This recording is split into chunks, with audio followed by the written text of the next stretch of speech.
మన ప్రభు అయిన యేసుక్రీస్తు నామములో ఈ సిద్ధపాటు సమయం అను ఈ లైవ్ వాక్య పరిచర్యకు మిమ్మల్ని ప్రేమతో ఆహ్వానిస్తూ ఉన్నాం. ప్రియులారా, దేవుని మహాకృప చేత వారంలో ఒక దినం ప్రతి గురువారం ఆయన సన్నిధిలో మనం కలుసుకోవటానికి దేవుడు చూపుతున్న కృపను బట్టి నేను దేవుని ఎంతగానో స్తుతిస్తూ ఉన్నాను.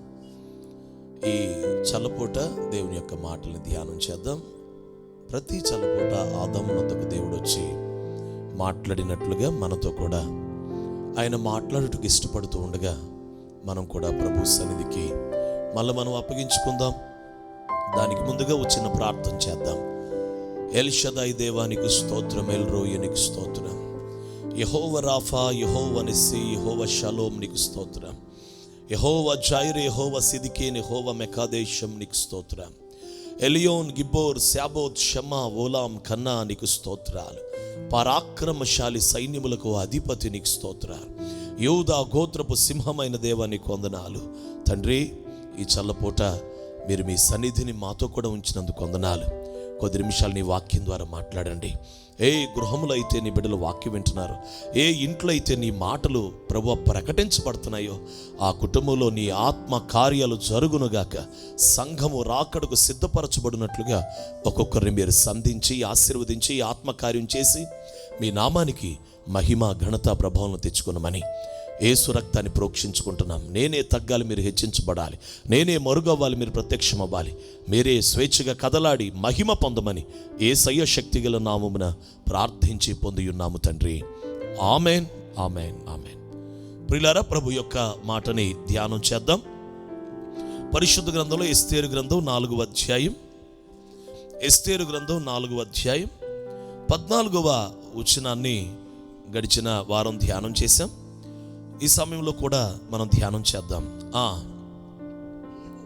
నీవు ఈ సమయమందు ఏమియూ మాట్లాడక మౌనముగా ఉన్న ఎడల యూదులకు సహాయము విడుదలయు మరి ఒక దిక్కు నుండి వచ్చును గాని నీవు నీ తండ్రి ఇంటి వారును నశించుదురు.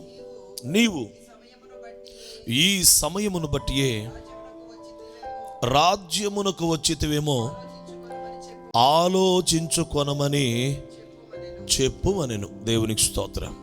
మన ప్రభు అయిన యేసుక్రీస్తు నామములో మరొకసారి వీక్షించున్న సేవకులకు, విశ్వాసులకు, సంఘ బిడ్డలకు నా హృదయపూర్వకమైన వందనాలు తెలియజేస్తూ ఉన్నాను. ప్రియులారా, పవిత్రురాలైన కన్యకను అంశాన్ని ధ్యానం చేస్తూ ఎత్తబడే సంఘాన్ని గురించి మనం ఆలకిస్తూ ఉన్నాం. అందులో భాగంగా ఎస్తేరు జీవితాన్ని ధ్యానిస్తూ, ఈ ఎస్తేరు ఇప్పటికే ఈమె రాణిగా మారిపోయింది. దేవునికి స్తోత్రం. మొర్దుకై స్వయంవర ప్రకటన వినగానే ఎస్తేరుని నువ్వు స్వయంవరంకి వెళ్ళాలి, నువ్వు రాణిగా సెలెక్ట్ అవ్వాలి అని చెప్తే ఆ ఒక్క మాటకి లోబడి ఆమె స్వయంవరానికి వెళ్ళింది, అనగా కోటలో ప్రవేశించింది.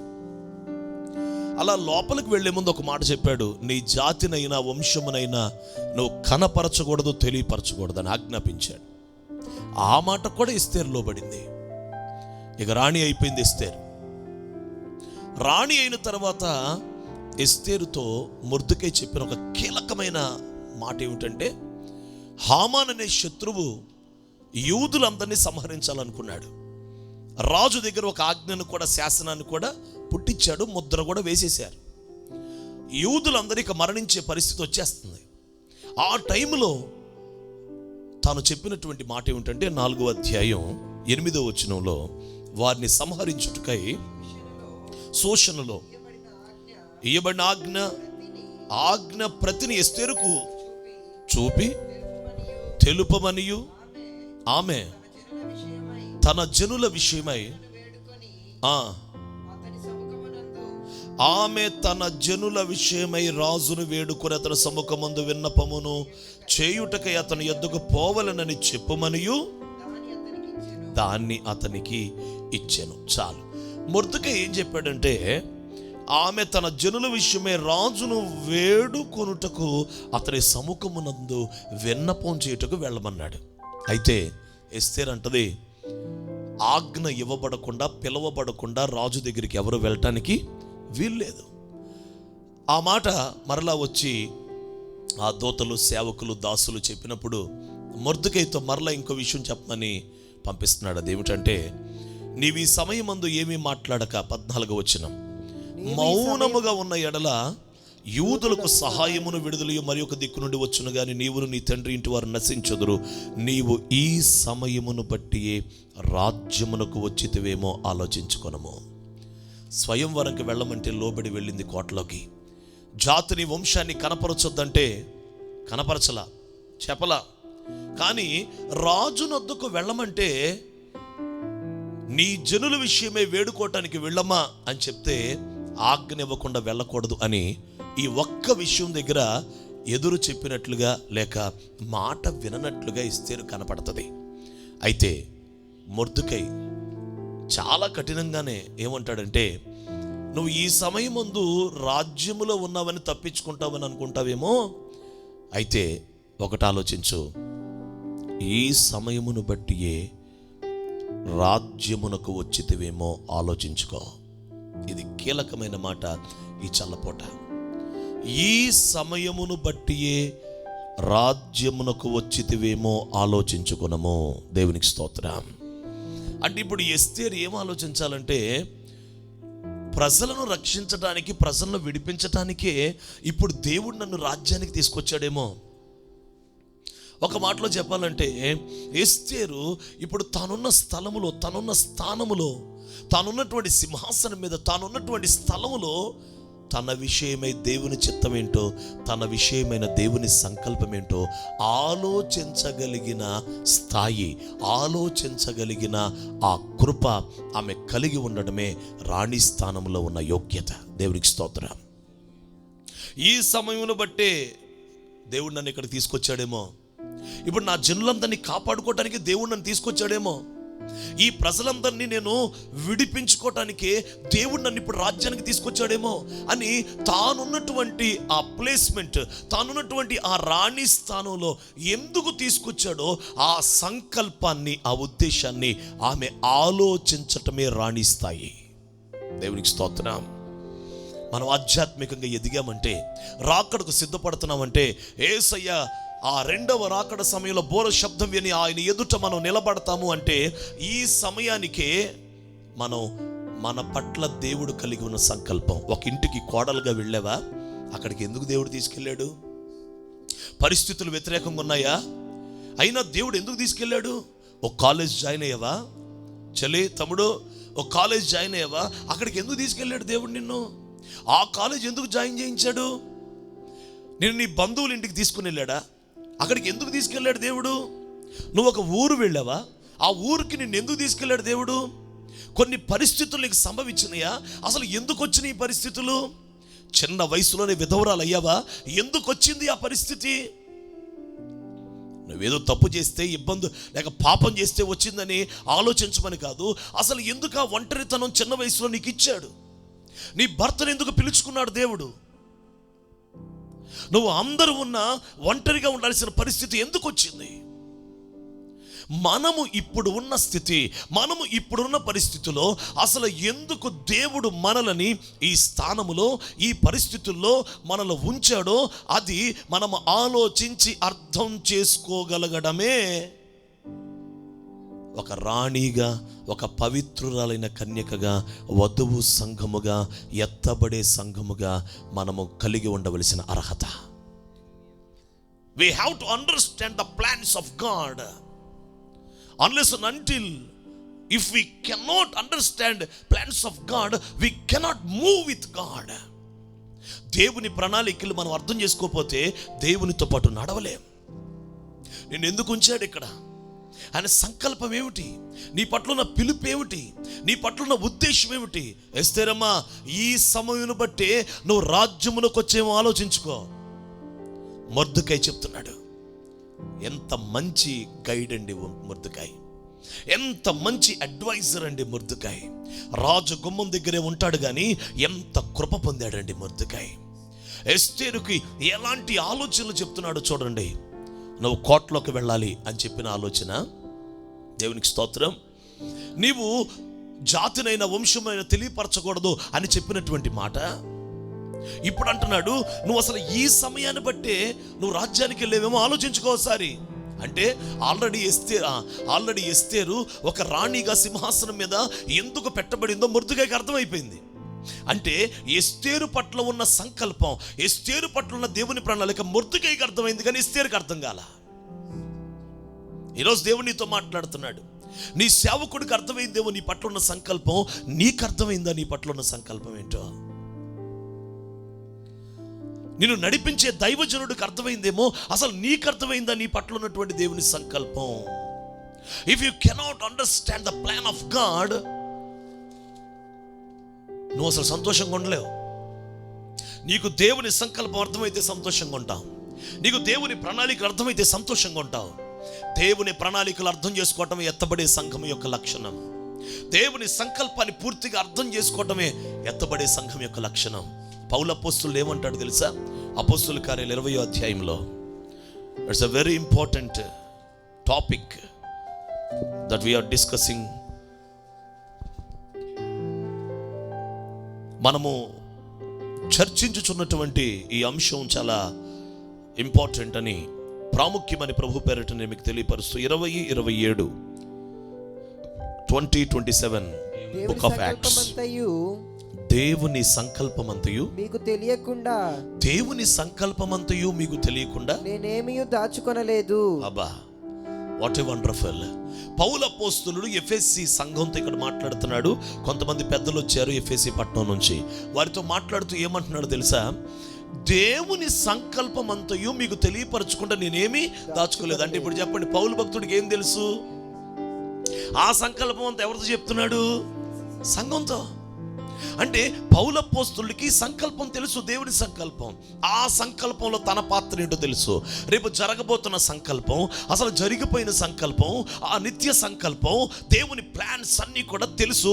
ఆ ప్లాన్స్ అన్నీ కూడా సంఘానికి చెప్తూ, ఆ ప్లాన్లో పౌలు బ్రతుకుతున్న కాలంలో పౌలు పాత్ర ఏంటో కూడా పౌలుకు తెలుసు. తాను ఉన్న జనరేషన్లో, తానున్న తరములో తన గురించి ఉన్న ప్రణాళిక. నేను అడుగుతున్నాను సూటికి ఒక ప్రశ్న. దైవజనులైనా సరే, విశ్వాసులైనా సరే, బైబిల్ క్లాస్ పిల్లలైనా సరే, ఏ స్ట్రైట్ క్వశ్చన్.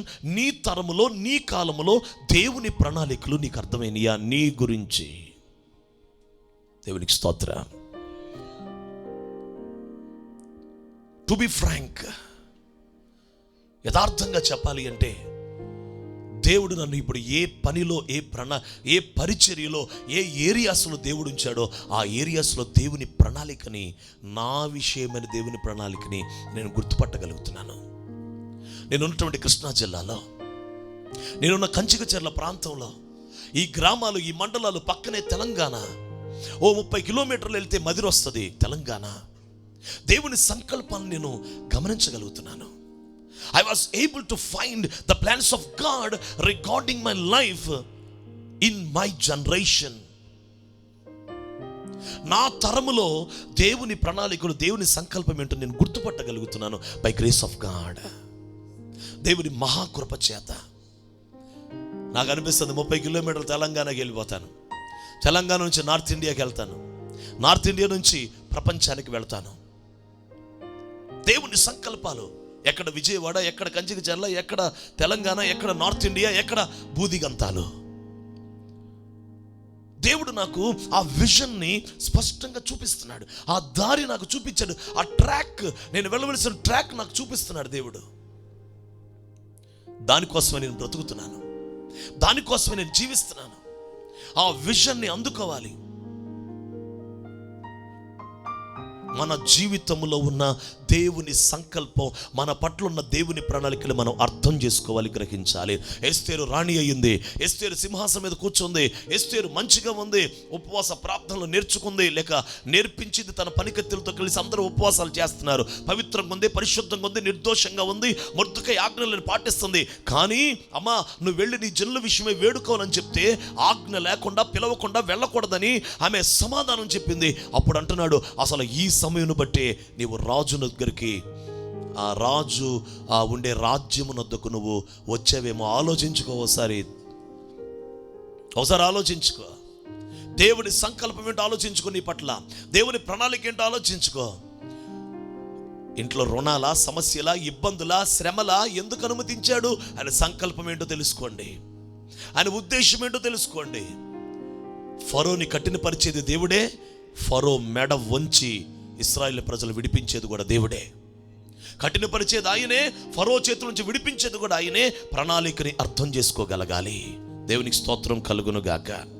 కీర్తనల గ్రంథంలో మనం గమనిస్తే 105 105వ కీర్తన ఫ్రమ్ 24 నుంచి మనం గమనిస్తే, ఆయన తన ప్రజలకు బహుసంతానాభివృద్ధి కలుగు చేసెను. వారి విరోధుల కంటే వారికి అధిక బలము దయచేసెను. విరోధుల కంటే అధిక బలము దయచేసెను. తన ప్రజలను పగచేయునట్లును. ఆ 25వ వచనం అర్థం చేసుకోవాలి. తన ప్రజలను పగచేయునట్లు, తన సేవకుల ఎడల కుయుక్తిగా నడుచుకొనున్నట్లును ఆయన వారి హృదయములను త్రిప్పెను. దేవునికి స్తోత్రం. ఎవరైనా అసలు దేవుడు చూడండి, తన ప్రజలను పగ చేయునట్లు, ఇశ్రాయేలీయుల మీద పగ పుట్టేటట్టు చేసింది ఎవరు? దేవుడే. ఫరోకి పగ కలిగేటట్టు చేశాడంట. దేవునికి స్తోత్రం. పగ కలుగునట్లు చేసింది ఆయనే. మోషేని లేపి ఫరో యొక్క మెడ ఉంచింది కూడా ఆయనే. నీ జీవితంలో దేవుడు అనుమతించే ప్రతి శ్రమ, ఎవరైనా పగ పెట్టుకుంటున్నారా, శత్రువులు అయ్యారా, ద్వేషించేవారయ్యారా, ఇబ్బందులు వచ్చినాయా, there is a plan of God. దేవునికి ఒక నిత్య సంకల్పం ఉంది. యోబుకి అన్ని సంభవించినాయి, అది దేవుని ప్రణాళిక. దేవుని బిడ్డలారా, మనం ఎదిగాము ఆధ్యాత్మికంగా అంటే దేవుని సంకల్పమును ఆలోచించి అర్థం చేసుకోగలిగిన స్థాయిలో ఉంటే మనం పెండ్లి కుమార్తె సంఘం. అసలు ఏమాత్రం దేవుని సంకల్పాలు మనకు అర్థం అవ్వట్లేదంటే మనం ఎలా వధువు సంఘం అవుతాం? దేవుని ఉద్దేశాలు, దేవుని ఆలోచనలు, దేవుని ప్రణాళికలు మనకు అర్థం అవ్వాలి. నువ్వు ఎక్కడికి వచ్చావు, ఎందుకు వచ్చావు, ఏ సంఘంలో ఉన్నావు, ఏ సహవాసంలో ఉన్నావు, ఏ ప్లేసులో ఉన్నావు, ఏ ఇంటి కోడలుగా ఉన్నావు, ఏ ఉద్యోగంలో ఉన్నావు, ఏ కాలేజీలో ఉన్నావు, ఏ స్కూల్లో ఉన్నావు, ఏ ఊర్లో ఉన్నావు, ఏ దేశంలో ఉన్నావు, ఏ రాష్ట్రంలో ఉన్నావు, ఏ ఖండములో ఉన్నావు, భూమి మీద నువ్వు ఎక్కడున్నావు, ఎందుకున్నావు, ఏ పరిస్థితుల మధ్య ఉన్నావు, ఎలా ఉన్నావు అనేది దేవుని సంకల్పం ఏదో ఉంటుంది. అది నువ్వు అర్థం చేసుకొని అక్కడ ఉండాలి, అర్థం చేసుకోవాలి, దాన్ని నెరవేర్చాలి. ఎస్తేరు రాణి అయిపోయింది, సింహాసనం మీద కూర్చుంది, కానీ ఏంటో అమాయకురాలు మాట్లాడినట్టు మాట్లాడుతుంది. ఏమనంటే, రాజుగారు పిలవకపోతే వెళ్ళకూడదు కదా, మరి రాజుగారు పిలిచేదాకా ఉంటే ఏమైపోతారు జనం? రాజుగారు హామానుగాడు మొర్దుకైని ప్రజల్ని ఉరిదీసేసేదాకా రాజుగారు పిలవరు. ఎస్తేరు ఏం చేద్ది? మనం ఆధ్యాత్మికంగా ఎదిగామంటే మన పట్ల ఉన్న దేవుని సంకల్పం ఏంటో ఎరిగి, అందుకే నేను రాజ్యంలో ఉన్నానేమో, ఇప్పుడు నేను మాట్లాడాలి, ఇప్పుడు నేను వెళ్ళాలి అంటే ఈమె తెగించి రాజు దగ్గరికి వెళ్ళాలి. అంటే సంకల్పం అర్థం అవ్వకపోతే తెగించలేరు. ఆమంటుంది, నేను నశించదను. ఎప్పుడన్నావమ్మా నువ్వు ఆ మాట? ఆలోచించమని మొర్దుకై చెప్పిన తర్వాత. ప్రైజ్ ది లార్డ్, హల్లెలూయా. కనీసం ఇప్పుడైనా నిన్నెందుకు ఆ కుటుంబంలో ఉంచాడో, నిన్నెందుకు, నీ భర్త ఎందుకు కఠినాత్ముడు, నీ పిల్లలు ఎందుకు మాట వినట్లా, ఎందుకు వ్యతిరేక పరిస్థితులు, ఒక్కసారి ఆలోచించి నీకు అర్థమవుతుంది. ఖచ్చితంగా దేవుని సంకల్పాలు అర్థమయ్యే రాత్రిది, దేవుని సంకల్పాలు బయలుపరచబడే రాత్రిది, దేవుని సంకల్పాలు నీకు గ్రహింపయ్యే రాత్రి అని యేసుక్రీస్తు నామములో ప్రకటిస్తున్నాను.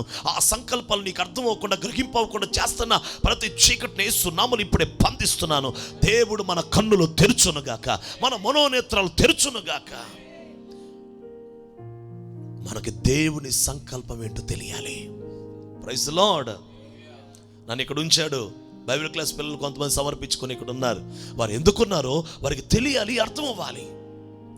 దేవుడు నన్ను ఇప్పుడు పిలిచాడు, రేపొద్దు నన్ను ఒక సేవకుడిగా చేస్తాడు, దేవుడు నన్ను బలపరుస్తాడు, దేవుడు నన్ను వాడుకుంటాడు అని ఒక అవగాహన పిల్లలకు ఉండాలి. లేకపోతే వాళ్ళు ఉండలేరు. For what reason? దేవుని సంకల్పమును ఆలోచించి అర్థం చేసుకోవటమే వధువు సంఘము యొక్క, ఎదిగిన సంఘము యొక్క, ఎత్తబడే సంఘము యొక్క అర్హత. సంకల్పం అర్థమైపోతే ఇంకేమే ఎత్తబడతాం? యేసు ప్రభువుకి నేను నిలబడతాం. నువ్వు ఎవరిని వివాహం చేసుకోబోతున్నావో ఆ ప్రభు అయిన యేసుక్రీస్తుకి నీ పట్ల ఉన్న సంకల్పం ఏమిటో. దేవునికి స్తోత్రం.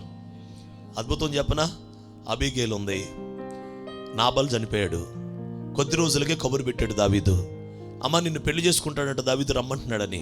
వెంటనే వెళ్ళిపోయింది లేదా అంటే పెళ్ళి అనగానే పరవశం అయిపోయి వెళ్ళిపోతుందా? కాదు. దావీదు విషయమై దేవుడు కలిగి ఉన్న సంకల్పం ఏంటో ఆమె ఎరిగి ఉన్న స్త్రీ కాబట్టి ఆమె వెంటనే నేను నా ఏలిన వాని చిత్తం, నేను వారి ఏలిన వాని సేవకుల కాళ్ళు కడుగుటకు కూడా నేను సిద్ధంగా ఉన్నానని చెప్పి ఆమె వెళ్ళిపోయింది. అంటే సంకల్పం అర్థమైంది కాబట్టి దావీదుతో వివాహానికి ఆమె రెడీ అయిపోయింది. Praise the Lord. దేవుని సంకల్పం మనం గ్రహింపవ్వాలి. దేవునికి స్తోత్రం కలుగునుగాక. బైబిల్ గ్రంథంలో ఒక 2-3 విషయాలు మీ ముందుంచి నేను ఈ సెషన్ని క్లోజ్ చేయాలని ఆశపడుతున్నాను. ఆదికాండం 45వ అధ్యాయం, బుక్ ఆఫ్ జెనసిస్ చాప్టర్ 45 5-8, 5వ వచనం నుంచి 8వ వచనం వరకు చదువుదాం. ఆదికాండం 45వ అధ్యాయం 5 నుంచి 8 వచనాలు, 5-8. అయినను నేను ఇక్కడికి వచ్చినట్లు మీరు నన్ను అమ్మివేసినందుకు దుఃఖపడకుడి, మీరు దుఃఖపడద్దు. అది మీకు సంతాపం పుట్టింపనీయకుడి. ప్రాణరక్షణ కొరకు దేవుడు మీకు ముందుగా నన్ను పంపించెను. 2 సంవత్సరముల నుండి కరువు దేశములోనున్నది. సేద్యమైనను కోత అయినను లేని సంవత్సరములు ఇంకా 5 వచ్చును. మిమ్మును ఆశ్చర్యముగా రక్షించి దేశములో మిమ్మును శేషముగా నిలుపుటకును ప్రాణముతో కాపాడుటకును మిమ్మల్ని కాపాడుటకు దేవుడు మీకు ముందుగా నన్ను పంపించెను. కాబట్టి దేవుడే గాని మీరు నన్ను ఇక్కడికి పంపలేదు. దేవుడే గాని మీరు నన్ను ఇక్కడికి పంపలేదు. ఆయన నన్ను ఫరోకు తండ్రిగాను ఆయన ఇంటి వారందరికి ప్రభువుగాను ఐగుప్తి దేశ అంతటి మీద ఏలికగాను నియమించెను. దేవునికి స్తోత్రం కలుగును గాక. ఇక వివరించవలసింది ఏమీ లేదా, భాగవంతం మనకు అర్థమైపోయింది. యోసేపు దేవుని సంకల్పాన్ని తెలుసుకోగలిగాడు. హల్లెలూయా. మీరు చెప్పండి, బట్టలు విప్పేసేసి కొట్టటం, అక్కడి నుంచి తీసుకెళ్ళి ఐగుప్తులో వేలం పాటేయటం, ఆ వేలం పాటేసిన దగ్గర నుంచి పొతీఫర్ ఇంట్లో అవమానంతో జైల్లో పెట్టడం, ఆ జైల్లో 13 సంవత్సరాలు ఉండడం, ఆ 13 సంవత్సరాల తర్వాత రాజు కనిన కలకు భావం చెప్పటం, ఆ తర్వాత అధికారం అవ్వటం, ఇదంతా చూసుకుంటే యోసేపుకి అర్థమైపోయింది, అరే నేనేదో మరి అన్ఎక్స్పెక్టెడ్గా ఇక్కడికి రాలేదు, దేవుడే నన్ను ఇక్కడికి తీసుకొచ్చాడు. ఎందుకంటే ప్రపంచంలో ఏమి రాబోతుంది? కరువు రాబోతుంది. ఆ కరువులో అప్పుడు అబ్రహాము సంతానం ఏమైపోతారు? కరువులో చచ్చిపోతారు. మరి అబ్రహాము సంతానం చనిపోతే బూది గంతములో నివాసులందరూ, భూమి మీద ఉన్న వంశములన్నీ అబ్రహాము సంతానం వల్ల దీవించబడతారన్న వాగ్దానం ఏమైపోద్ది? అంటే మిమ్మల్ని ప్రాణముతో రక్షించుటకు, మిమ్మల్ని శేషముగా నిలుపుటకు దేవుడు మీకంటే ముందుగా నన్ను పంపించాడు. చప్పట్లు కొడుతూ దేవుని మహిమ చెల్లిద్దాం. Praise the Lord. హల్లెలూయా. దేవుడే నన్ను పంపించాడు అంటే యోసేపు దేవుని సంకల్పాన్ని అర్థం చేసుకోగలుగుతున్నాడు. నువ్వు దేవుని సంకల్పాన్ని అర్థం చేసుకుంటే నువ్వు గడిచిన శ్రమైనా ఇప్పుడున్న శ్రమలైనా నీకు శ్రమలుగా అనిపించవు.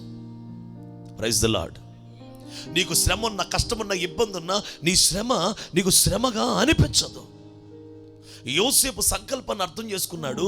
ఇక 13 సంవత్సరాల జైలుని యోసేపు మర్చిపోగలిగాడు. అన్నలు ద్వేషించి కొట్టిన విధానంలో అన్నల్ని క్షమించగలిగాడు. అంటే సంకల్పం అర్థం అయిపోతే మనం క్షమించలేం. సంకల్పం అర్థం అయిపోతే శ్రమను మర్చిపోలేం. సంకల్పం అర్థం అయిపోతే మన బాధ, మన కష్టంలో మనం నిలబడలేం. ఎప్పుడు ఓర్చుకోగలవు? అరే ఇది దేవుని సంకల్పం, నేను ఇక్కడ ఉండాలి. ఎప్పుడు సహించగలవు? ఇది దేవుని సంకల్పం, అక్కడ ఉండాలి. 2002వ సంవత్సరంలో డిగ్రీ అయిపోయిన తర్వాత నేను హిందుస్థాన్ లీవర్ లిమిటెడ్ అనే కంపెనీలో ఒక డిస్ట్రిబ్యూషన్ పాయింట్లో కంప్యూటర్ ఆపరేటర్గా అతి తక్కువ జీతం 1500కి నేను జాయిన్ అయ్యాను. ఇంట్లో గడవక కాదు, కానీ నాకు ఉద్యోగం చేయాలని ఆశ, అంతే. మా నాన్నగారు రైల్వే జాబ్, అన్ని సమృద్ధిగా ఉంటాయి. అయినా నేను పని చేయాలి. వెళ్ళాను, కంప్యూటర్ ఆపరేటర్గా పనికి జాయిన్ అయ్యాను. చాలా వేదన పెడుతున్నారు. కంప్యూటర్ పనే కాకుండా అన్ని పనులు చేస్తున్నారు. సిగరెట్లు కూడా తెప్పించుకుంటున్నారు, బిర్యానీ ప్యాకెట్లు తెప్పించుకుంటున్నారు. అరే ఇదేం సిగరెట్లు, ఇదేం బిర్యానీ ప్యాకెట్లు, నేను కంప్యూటర్ ఆపరేటర్గా జాయిన్ అని ఏంటి ఉద్యోగం? రాత్రి పొద్దున్న 9ంటికి వెళ్తే రాత్రి 9ంటికో 10ంటికో ఇంటికి వెళ్ళటం, ఏంటి బాధ అని ఆలోచిస్తుంటే అక్కడ కొంతమంది ఆటో డ్రైవర్స్, అక్కడ ఉన్నటువంటి స్టాఫ్కి నేను యేసయ్య ప్రేమను చెప్పటం మొదలుపెట్టాను. వారిలో కన్విన్సింగ్ మొదలయ్యింది, పశ్చాత్తాపం మొదలయ్యింది, వారు లోబట్టం ప్రారంభించారు.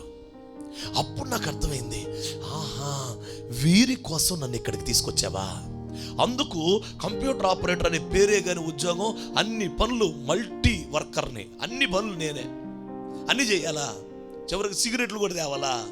అయినా సరే తీసుకొస్తానయ్యా, ఎందుకంటే ఇలాగ సువార్త చెప్పడానికి నన్ను ఇక్కడ తీసుకొచ్చావుగా. రాత్రి 10 అయినా సరే ఓర్చుకొని సైకిల్ తొక్కుంటా విద్యాధరపురం నుంచి నేను కేదారేశ్వరపేట దాకా వెళ్ళేవాడిని సైకిల్ మీద. నాకు అర్థమయ్యేది ఏమనంటే, నన్ను ఇక్కడ సంకల్పంతో తీసుకొచ్చాడు దేవుడు, వీళ్ళకి సువార్త ప్రకటించాలి. ఈ రోజుకి ఆ స్టాఫ్ అందరూ నాకు టచ్లో ఉండి అప్పుడప్పుడు వారు దేవుని గురించి మాట్లాడుతూనే ఉంటారు. వారిలో ఒకళ్ళిద్దరు రక్షణ కూడా పొందారు, బాప్తీసాలు కూడా తీసుకున్నారు, సంఘంలో కూడా చేర్చబడ్డారు. నేను చేస్తున్న సేవకు కూడా వారు వచ్చారు, ఆ సంఘంలో సభ్యులుగా మార్చబడ్డారు. అసలు ఎక్కడ విద్యాధరపురం, నేను ఉద్యోగంకి వెళ్ళటం ఏంటి, అక్కడ ఆటోలు తోలటం ఏంటి, ఆ ఆటో డ్రైవర్స్కి నేను వాక్యం చెప్పడం ఏంటి, ఆడు సంఘానికి వచ్చి ఈరోజు బాప్తీసాలు తీసుకుని సంఘంలో ఉండడం ఏంటి? అక్కడ నాకు కష్టమే, ఇబ్బందే ఆ జాబ్లో. అయినా సరే ఇది దేవుని ప్రణాళిక, నేను భరించాలి. యోసేపుకు కూడా అర్థమైపోయింది ఏమనంటే, నాకు జైలు, నాకు ఇబ్బంది, ఇనుము నన్ను బాధించింది, నా ప్రాణం చాలా దుఃఖపడింది, అయినా ఇది దేవుని సంకల్పం. అందుకే యోసేపు అంటాడు చివర్లో, మీరు నాకు కీడు చేయ ఉద్దేశించదరి, కానీ దేవుడు అది నాకు మేలుగా మార్చేశాడు. ఆయన సంకల్పాన్ని ఆలోచించుకోండి మీరున్న పరిస్థితుల్లో, ఆయన సంకల్పాన్ని ఆలోచించుకోండి మీరున్న నివాసములో, ఆయన సంకల్పాన్ని ఆలోచించండి మీరున్న ఈ తరములో. What is the plan of God regarding your life? నీ జీవితం గురించిన దేవుని ప్రణాళిక, సంకల్పం ఏంటో తెలుసుకో. ఆ సంకల్పం తెలుసుకుంటే ఎన్ని శ్రమలైన సంతోషంగా ఉంటావు, ఎంత కష్టమైన సంతోషంగా ఉంటావు. యోసేపు ఎంత హ్యాపీగా ఉన్నాడండి. అన్నల్ని క్షమించగలిగాడు, కౌగిలించుకున్నాడు, మీద పడ్డాడు, మెడ మీద పడ్డాడు, ముద్దు పెట్టుకున్నాడు, క్షమించగలిగాడు. ప్రణాళిక అర్థమైపోతే మనం ఎవరిని క్షమించలేం. హల్లెలూయా. బైబిల్లో ఇంకో వ్యక్తి Nehemiah, book of Nehemiah chapter 6 verse 10 and 11. Nehemiah గ్రంథం 6వ అధ్యాయం 10-11 వచ్చిన. అటు తరువాత మెహేతాబేలునకు పుట్టిన దెలయ్యా కుమారుడైన షెమయా యొక్క ఇంటికి వచ్చి తిని అతడు బయటికి రాకుండా నిర్బంధింపబడెను. అతడు రాత్రికాలమందు నిన్ను చంపుటకు వారు వచ్చెదరు గనుక దేవుని మందిర గర్భాలయములోనికి మనము పోయి తలుపులు వేసుకొనేదమని రమ్మని చెప్పగా, నేను నా వంటి వాడు పారిపోవచ్చునా? ఇంత వాడనైన నేను నా ప్రాణమును రక్షించుకొనుటకైనను గర్భాలయమున ప్రవేశింపవచ్చునా? నేను ఇంతటి వాడనైన నేను రక్షించుకొనుటకై చదవాలి. ఇంతటి వాడనైన నేను నా ప్రాణమును రక్షించుకొనుటకైనను గర్భాలయమున ప్రవేశింపవచ్చునా? నేను అందులో ప్రవేశింపనంటిని. దేవునికి స్తోత్రం. హల్లెలూయా. ఇంతటి వాడనైన నేను ప్రవేశించొచ్చా? అక్కడ జరుగుతున్న సందర్భం ఏమిటంటే, నెహెమ్యా గోడ కడుతున్నాడు, శత్రువులు కబురు పెట్టారు. ఆ శత్రువులు పెట్టిన కబుర్ని ఒకడు మోసుకొచ్చాడు. ఆ మోసుకొచ్చినోడు చెప్తున్నాడు ఏమనంటే, నెహెమ్యా గారు, ఈరోజు నిన్ను పలానా వ్యక్తిని చంపేయాలనుకుంటున్నారు. అప్పుడు ఆ వ్యక్తి అంటాడు, అయ్యా మన ఇద్దరిని చంపేయాలనుకుంటున్నారు, మనం దేవాలయంలో గర్భాలయానికి వెళ్ళి దాక్కుందాం అంటున్నాడు. అప్పుడు వెంటనే ఇతను అంటాడు, ఇంతటి వాడనైన నేను నన్ను నేను రక్షించుకొనుటకు పారిపోవచ్చునా? Praise the Lord. అంటే సంకల్పాన్ని, ఉద్దేశాన్ని, తనను గురించినటువంటి ఒక అవేర్నెస్. నెహెమ్యా ఎవరో, తన మీద ఉన్నటువంటి దేవుని సంకల్పం ఏమిటో ఎరిగి ఉన్నాడు గనుక, నేను పారిపోను, వస్తే రాని, చంపితే చంపని, పిలిచినవాడు నమ్మదగినవాడు, కాపాడుటకైన సమర్థుడు, కాపాడిన స్తోత్రం, కాపాడకపోయిన స్తోత్రం, ఏం పర్లేదు అని చెప్పాడు. విషయం ఏంటో తెలుసా? అద్భుతం. తనను గురించి ఎరిగినవాడు, తనను పిలిచిన వాని గురించి ఎరిగినవాడు, దేవుని సంకల్పం ఏంటో తన విషయమే తెలుసుకున్నవాడు గనక ఈ పనికి పిలిచాడు. ప్రాకారాలు కట్టడానికి పిలిచాడు. పిలిచిన వాడు శత్రువు వచ్చినా ఏం చేస్తాడు? కాపాడతాడు. పిలిచాడండి, ఈ పని కొరకు నన్ను పిలిచాడు, శత్రువు నా మీదకి వచ్చినా నన్ను దేవుడు కాపాడతాడు, నేను పారిపోను, నేను దాక్కోను అని ఆగిపోయాడంతే. అద్భుతం. అలా ఆగిపోవటమే క్షేమమైంది. ఎందుకంటే అసలు గర్భాలయానికి తీసుకెళ్ళి అక్కడ చంపేద్దామని ప్లాన్ వేశారు. కానీ తన విషయమైన సంకల్పం ఎరిగినవాడు గనుక, పిలిచినవాడు నమ్మదగినవాడు, ప్రాకారాలు కట్టడానికి నన్ను పంపించాడు, ఆయనే పంపించాడు, ఆయన సంకల్పం తెలుసుకొని వచ్చాను, ఇప్పుడు కడతన్నాను, శత్రువు వచ్చి నన్ను చంపినా నా దేవుడు నన్ను కాపాడతాడు. Praise the Lord. దేవుని సంకల్పం కలిగిన వాడు వెనక్కి తిరగడు. దేవుని సంకల్పం ఎరిగిన వాడు ధైర్యంగా ఉంటాడు, వెనకంజ వేయడు, వెనకకి తిరగడు, ప్రాణాల గురించి భయం ఉండదు. దేవుని సంకల్పం ఎరిగిన వానికి దేవునికి స్తోత్రం. దేవుడిని పిలిచాడా, ఏర్పాటు చేసుకున్నాడా, ప్రాణ భయం ఉండదు. హల్లెలూయా. లేని వాటిని ఉన్న వాటిగా పిలవగలిగిన దేవుడు ఆయన, ఉన్న వాటిని లేని వాటిగా చేయగలిగిన దేవుడు ఆయన, మృతులను సహితము సజీవులుగా లేపగలిగిన వాడు ఆయన. నెహెమ్యాకు దేవుని సంకల్పం తెలుసు, అందుకే ఆ రోజు కాపాడబడిపోయాడు. ఒకవేళ వెళ్ళుంటే అసలు ప్లాన్ గీసింది అక్కడ చంపుదామని, మోసగించాడు, లంచమిచ్చి ఈ మాటలు ఆడించారని తర్వాత తెలిసింది నెహెమ్యాకి. Praise the Lord. దేవుని సంకల్పం ఎరిగిన వారమైతే వెనక్కి తిరిగి చూడం, ప్రాణ భయం ఉండదు. దేవునికి స్తోత్రం. ఇంకో వ్యక్తి అపోస్తలుడైన పౌలు, ఎఫెసీ పత్రిక 2వ అధ్యాయం 10వ వచనం. ఎఫెసీ పత్రిక 2వ అధ్యాయం 10వ వచనం. మరియు 30 minutes. ఎఫెసీ పత్రిక 2వ అధ్యాయం 10వ వచనం. మరియు వాటి యందు మనము నడుచుకొనవలెనని దేవుడు ముందుగా సిద్ధపరిచిన సత్క్రియలు చేయుటకై మనము క్రీస్తు యేసునందు సృష్టింపబడిన వారమై ఆయన చేసిన పని అయి ఉన్నాము. Wonderful, wonderful. రెండు విషయాలు ఇక్కడ గమనించాలి. ఒకటి, ముందుగా సిద్ధపరిచిన సత్క్రియలు చేయుటకై అనండి అందరూ. ముందుగా సిద్ధపరిచిన సత్క్రియలు చేయుటకై మనము దేవుడు చేసిన పని అయి ఉన్నాము అనండి. మనము దేవుడు చేసిన పని అయి ఉన్నాము. We are workmanship of God. మనము దేవుని పని అయి ఉన్నాం, మనము దేవుని పనివారమై ఉన్నాం. ఏం చేయటానికి?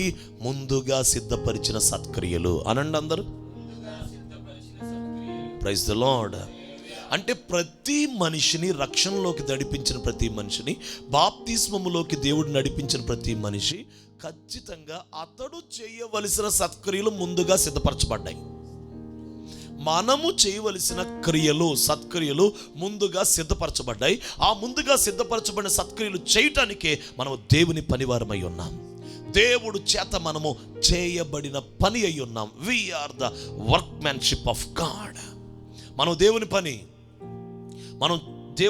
చేయువారమై ఉన్నాం. ముందుగా సిద్ధపరిచిన సత్క్రియలు. పౌలు అపోస్తలుడు అంటున్నాడు, ముందుగా సిద్ధపరిచిన సత్క్రియలు. అంటే పౌలు కూడా తెలుసుకున్నాడు, తాను చేయవలసిన సత్క్రియలు ఏంటో దేవుడు ముందుగానే సిద్ధపరిచాడు. ఆ పనులు చేయటానికే ఇతడు దేవుని చేత చేయబడిన పని అయి ఉన్నాడు ఇతను. హల్లెలూయా.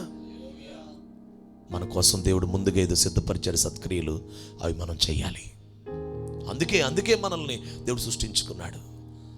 అందుకే కీర్తనలో 45లో ఉండే మాట ఏంటో తెలుసా? 45:10లో ఉండేటువంటి మాట. కీర్తనలో 45:10లో ఉన్నటువంటి మాట, కుమారి ఆలకించుము, ఆలోచించి చెవియొగ్గుము, నీ స్వజనము నీ తండ్రి ఇంటిని మరువుము. చాలు. కుమారి ఆలకించుము, ఆలోచించి చెవియొగ్గుము. ఆ 45వ కీర్తనలో కనపడేటువంటి ఆ కుమారియే రాణి. యేసయ్య పక్కన నిలబడే సంఘం. ఆ 45వ కీర్తనలో కనబడే రాజు యేసయ్య. యేసయ్య పక్కన నిలబడేటువంటి ఆ కుమారి అని పిలువబడుతున్న ఆ రాణిని గురించి చెప్పబడుతున్న మాట ఏమిటంటే, కుమారి ఆలకించుము, ఆలోచించి చెవియొగ్గుము. అంటే ఎత్తబడే సంఘానికి ఆలకించటం, ఆలోచించటం, ఆలోచించి చెవియొగ్గాలి. దేవుని సంకల్పాన్ని ఆలోచించాలి. ఎస్తేరమ్మతో చెప్తున్న మాట, ఈ సమయమును బట్టి నువ్వు రాజ్యమునకు వచ్చేవేమో ఆలోచించుకో. అసలు నీ పట్టున్న సంకల్పం ఇదేనేమో ఆలోచించుకో. నువ్వు తెగించాలి. నేను నశించేదని రాజు దగ్గరికి వెళ్ళాలి. రాజు రమ్మనకపోయినా నువ్వు ఇప్పుడు రాజ ఆజ్ఞను అతిక్రమించైనా వెళ్ళాలి. తెగించి వెళ్ళాలి. ప్రాణాలని తెగించి వెళ్ళి నీ ప్రజల ప్రాణాలని కాపాడుకోవాలి. Praise the Lord. దేవుని సంకల్పం ఏంటో మనకు అర్థం అవ్వాలి. మనం ఎప్పుడు మోకరించాలో మనకు అర్థం అవ్వాలి.